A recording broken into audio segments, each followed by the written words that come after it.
అందరికీ నమస్కారం. ప్రజలంటే ఎవరు? ప్రజలనేది లేబుల్ కాదు, రోల్ కాదు, అది అందరి సమిష్టి. రాజకీయంలో, చట్టంలో, ప్రజాస్వామ్యంలో ప్రజలంటే సార్వభౌమాధికారం ఉన్న సమూహం. ప్రభుత్వాన్ని ఏర్పాటు చేసేవాళ్ళు, కూల్చేవాళ్ళు. ప్రజల చేత ప్రజల కోసం ప్రజలే ఎన్నుకునే ప్రభుత్వం అన్న లింకన్ నిర్వచనంలోని ఆ ప్రజలు నేడు ఏ రూల్స్ లేకుండా, ఏ లేబుల్స్ లేకుండా మిగిలిన సాధారణ మానవుల సమూహం.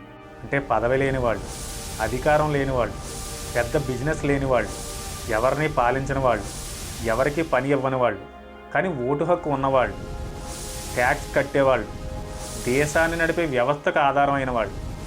ఇదేనా ప్రజలకు నిజమైన నిర్వచనం? భారత రాజ్యాంగం ప్రకారం కూడా ప్రజలే సార్వభౌములు, ఓటు హక్కు, హక్కులు, బాధ్యతలు ఉన్నవాళ్ళు. కానీ ప్రస్తుతం ప్రజలే నిజమైన సార్వభౌములా?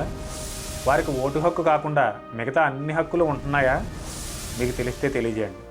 జై హింద్.